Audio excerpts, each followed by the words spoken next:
Bom dia, pessoal. Retornando ao nosso curso aqui, lembrando que nós paramos em outro vídeo a respeito de parágrafo, falamos sobre parágrafo, depois falamos da extensão do parágrafo e hoje, aliás, aplicação do texto, falamos sobre organização do parágrafo, depois falamos raciocínio dedutivo, depois raciocínio indutivo.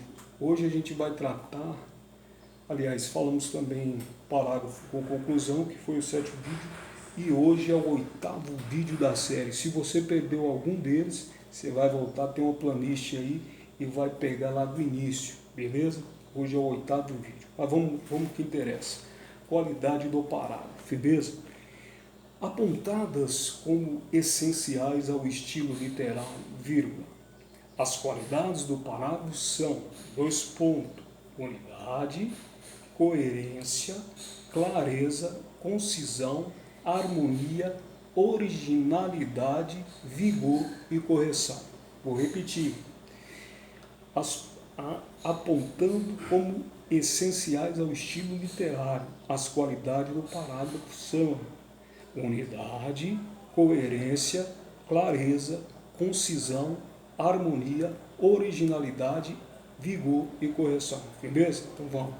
Unidade. Vamos falar sobre unidade. Começando com o parágrafo caracteriza-se pelo conjunto da ideia principal, a ideia mãe, e das ideias secundárias, que desenvolvem aquela. Ponto.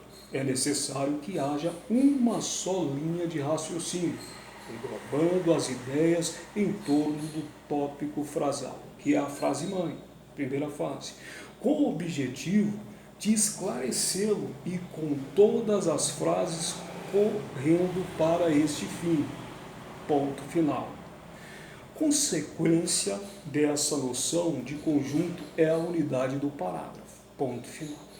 Se o texto não tem unidade, ou seja, se você foge do tema, se você tangencia, é porque o candidato não leu a proposta feita no enunciado da prova. Geralmente o Enem, os concursos... Cuidado. O Enem, desculpa aí pessoal, o Enem dá um texto de apoio para você. Os concursos também dão esse apoio. Mas vamos seguir. Para um tema como, abre aspas, lei da palmada, fecha aspas, que altera o artigo, isso é uma lei, o artigo 18 do Estatuto da Criança e do Adolescente, fecha a vírgula. Um dos parágrafos poderia ser 2 pontos. Então vamos lá. Isso é um texto, um recorte. Abre aspas. No Brasil, vírgula, o castigo físico de teor pedagógico foi introduzido pelos jesuítas no início da colonização. Ponto final. Para surpresa deles, os índios não tinham o costume de bater nos filhos. Engraçado, os índios não batiam nos filhos. Ponto final. Não existia nenhuma preocupação em estudar a particularidade das crianças, vírgula, seja na psicologia, seja na medicina. Ponto final. Foi só com a divulgação de conceitos psicológicos que a família, a partir do século XX, passou a compreender a criança, conferindo-lhe mais liberdade para manifestar seus sentimentos e contrariedade. Ponto final, fecha aspas, esse é um texto. Agora vamos para a explicação. Nota-se que, nesse parágrafo, não há uma linha de raciocínio englobando as ideias. Ponto final. O terceiro período não é uma progressão do que foi dito nos 2 primeiros. Ponto final. Falta a unidade. O que é ausência de unidade? A ausência de unidade é quando você sai da proposta, sai do tema, você tangencia. Aí você não tem unidade. Seguindo, seria mais bem redigido se apresentasse ampliação das informações básicas, estendendo as considerações, fazendo uma ligação entre o início da colonização e o século XX, numa correta progressão de ideias como reescrita a seguir. Ponto. Então vamos lá. No Brasil, o castigo físico de teor pedagógico foi introduzido pelos jesuítas, os padres, né, no início da colonização. Ponto final. Para a surpresa deles, os índios não tinham costume de bater nos filhos. Né? Os índios não tinham costume de bater nos filhos. Apanhar para a criança do Brasil colonial era trivial e o castigo físico, vírgula, como método pedagógico, tanto nos lares como nas escolas. Na época da palmatória, né? Os pais da gente, com certeza, passou por esse momento, né? Com o uso da palmatória, justamente, era totalmente aceito na sociedade brasileira até a chegada do século XX. Aí chegou o século XX, mudou tudo.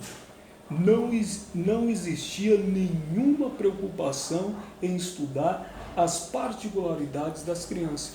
Então, até então, os professores, o pai e a mãe, não estudavam, né? Não via as emoções, os sentimentos, a contrariedade da criança. Seguindo, seja na psicologia, seja na medicina. Ponto final. Foi só com a divulgação de conceitos psicológicos que a família passou a compreender a criança, conferindo-lhe mais liberdade para manifestar seus sentimentos e contrariedade. Então você percebe que aqui o parágrafo ele já ganha mais uma sequência lógica. É o que eu sempre falo. Tem dois raciocínios. Tem um raciocínio dedutivo, quando você passa da generalidade e vem para o específico. Ou seja, você está na periferia em vários pontos, norte, sul, leste e oeste. Você vem para o centro, que é um único ponto. Isso se chama raciocínio dedutivo. Agora vem o outro raciocínio indutivo, que é o contrário. Você parte do centro, que é o específico, o centro, por exemplo, um centro na cidade, e você vai para a generalidade, que é o norte, que é o sul, que é o leste, que é o oeste. Beleza? Prosseguindo. Agora o texto segue uma linha de raciocínio e estende considerações para possíveis causas da extinção dos castigos físicos. Ponto final. E veja como se fez progressão, dadas ideias entre o terceiro e os dois primeiros períodos. É o que eu falei, aquela sequência lógica. 1, 2, 3, ou então ao contrário, 5, 4, 3, 2. Tem que ter uma progressão lógica, trazendo castigo físico infantil do Brasil colônia, século XX, né? A partir de 1900, século XX, o que deu unidade ao texto. Então, unidade é isso, né? Em momento algum fugiu do assunto, do tema, não tangenciou, né? Usa muito esse termo. Coerência. Agora vamos falar sobre coerência. O que é coerência? Falamos sobre unidade, agora vamos falar sobre coerência. Coerência, pessoal, é decorrência da unidade. É uma coisa puxa a outra. A coerência depende da unidade, né? Dois temas que eles estão interligados, né? E um depende do outro. Mas vamos prosseguir. É a decorrência da unidade, ponto final. Pode ser conseguida a partir do tópico frasal, que é a primeira frase, que é o que chamamos frase-mãe. É a primeira frase. Mas a coerência depende de uma ordem adequada das ideias. Então, para mim ter coerência, primeiro eu tenho que ter unidade. Eu tenho que ter unidade. Ou seja, ela não pode fugir do tema, de maneira clara e lógica. Porque às vezes a pessoa diminui as palavras com bastante ideias, ele foi objetivo, ele foi simples, mas de repente ele não ficou claro, de repente faltou alguma coisa, então tem que ficar esperto. Vem para cá, Peta. Então tem que ficar esperto. Prosseguindo, pode ser conseguido a partir do próprio frasal, frase-mãe, mas a coerência depende de uma ordem adequada das ideias, de maneira clara e lógica, com os períodos interdependentes, ou seja, um ligando ao outro, um amarrando o outro, vírgula, ligados entre si com a subordinação, ou seja, tem uma frase que depende da outra, né? e relacionando de sentido entre as ideias secundárias. E depois do tópico frasal, dependendo, você vai ter a problematização, você vai ter que deixar bem claro para o redator, o corretor, que aquilo se trata de um problema. E lembrando, pessoal, o Enem sempre vai trazer um tema problema, sempre é problema. E outra coisa, outro detalhe, o Enem nunca vai trazer um tema que é polêmico. Por exemplo, legalização da maconha. O Enem nunca vai trazer, nunca vai trazer. O Enem só traz tema que é aceito por todos, que é unanimidade. Diminuição da idade penal, também o Enem não vai trazer porque é polêmico. Os religiosos não aceitam, né? As pessoas mais modernas aceitam e por aí vai. Não vou estender muito, vamos continuar. Com o período interdependentes, ligados entre si com subordinação, ou seja, uma depende da outra. Relacionamento de sentido entre as ideias secundárias e a principal. Vamos lá, por exemplo, vamos fazer um recorte. Abre aspas.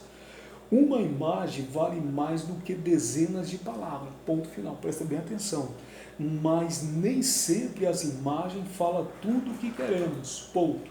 Às vezes vão além do imaginado por quem as produz. Ponto final, fecha aspas. Beleza? Prosseguindo. Agora vamos falar da explicação. Esse parágrafo é incoerente. Agora o porquê? O porquê que ele é incoerente? Vamos lá. Se as imagens vão além do imaginado, vírgula, elas falam tudo o que queremos e mais ainda. Ponto final.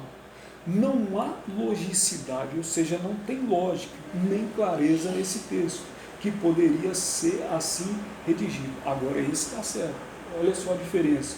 Uma imagem vale mais do que dezenas de palavras. Ponto final. Para serem compreendidas, as imagens dependem de quem a produz e de quem a lê. Isso é real.